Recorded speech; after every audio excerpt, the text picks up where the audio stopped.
خاتون ہے تو وہ اچھے شوہر کو تلاش کرے جو کل بچوں کا اچھا باپ بن سکے، اور اگر مرد ہے تو وہ اچھی خاتون تلاش کرے جو کہ اچھی ماں بننے کی صلاحیت رکھتی ہو۔ اگر معاشرے میں ڈیمانڈ یہ ہوگی تو پھر یہ صلاحیتیں لوگ اپنے اندر پیدا بھی کریں گے۔ جب رشتوں کی ڈیمانڈ یہ نہیں رہے گی، ظاہری چمک دمک اور مال و دولت اور یہ ساری چیزیں ہوں گی، تو پھر ظاہر ہے اس کی طرف دوڑ لگ جائے گی۔ اور جب اوصاف حمیدہ اور اچھی عادات، دینداری اور یہ چیزیں عورت کے لیے معیار قرار پائیں گی تو پھر رجحان فطری طور پہ ادھر ہو جائے گا۔ تو آج اگر ہمارے ہاں ان چیزوں کی کمی واقع ہو رہی ہے تو پھر اس کا سبب یہ ہے کہ ہمارے رجحان اور ہماری ترجیحات تبدیل ہو گئی۔ حضرت سیدنا عمر رضی اللہ تعالیٰ عنہ کا واقعہ آپ نے سنا ہوگا کہ آپ جب پہرا دے رہے تھے، راتوں کو گشت کیا کرتے تھے، تو ایک خاتون اپنی بیٹی سے کہہ رہی تھی کہ دودھ میں پانی ملاؤ تاکہ ہم زیادہ پیسے کما سکیں۔ تو اس لڑکی نے کہا کہ امیر المومنین حضرت عمر نے دودھ میں پانی ملانے سے منع کر رکھا ہے۔ تو اس خاتون نے کہا کہ عمر کون سا دیکھ رہا ہے؟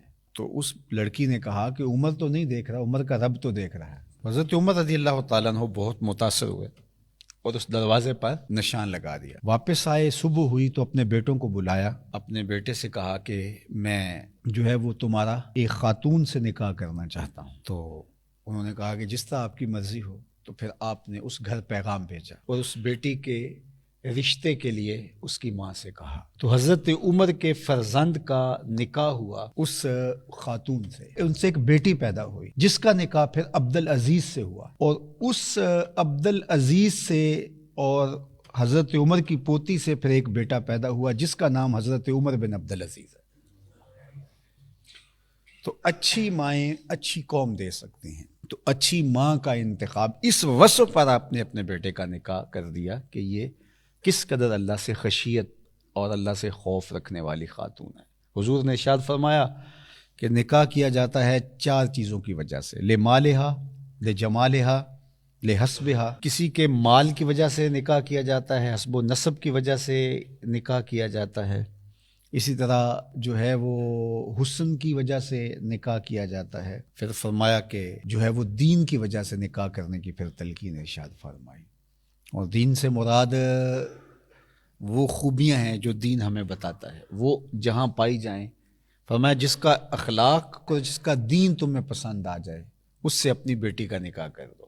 نکاح کے انتخاب کے لیے 2 چیزیں بیان فرمائی، جس کا خلق اور جس کا دین تمہیں پسند آ جائے اس سے اپنی بیٹی کا نکاح کر دو۔ ابو الاسود الدؤلی زمانہ جاہلیت کا ایک شاعر گزرا ہے۔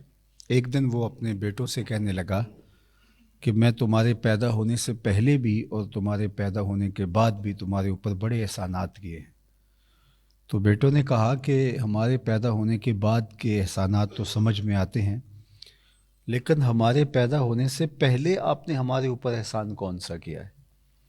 تو ابو الاسود الدؤلی کہنے لگا اپنے بیٹوں کو، اپنی اولاد کو، کہ میں ایک شاعر ہوں، اور شاعر کی طبع کے اندر جو حسن پسندی ہے تو بیوی کے انتخاب کے لیے اس کی اول ترجیح یہی ہونی چاہیے تھی، لیکن میں جب اپنی بیوی کی تلاش میں نکلا تو میں اس خیال سے تلاش کیا کہ جو میرے بچوں کی بہتر ماں بن سکے، تو میں نے اپنے جذبات کی قربانی دے کر تمہارے لیے اچھی ماں تلاش کی، اپنے لیے اچھی بیوی تلاش کرنے کی نسبت۔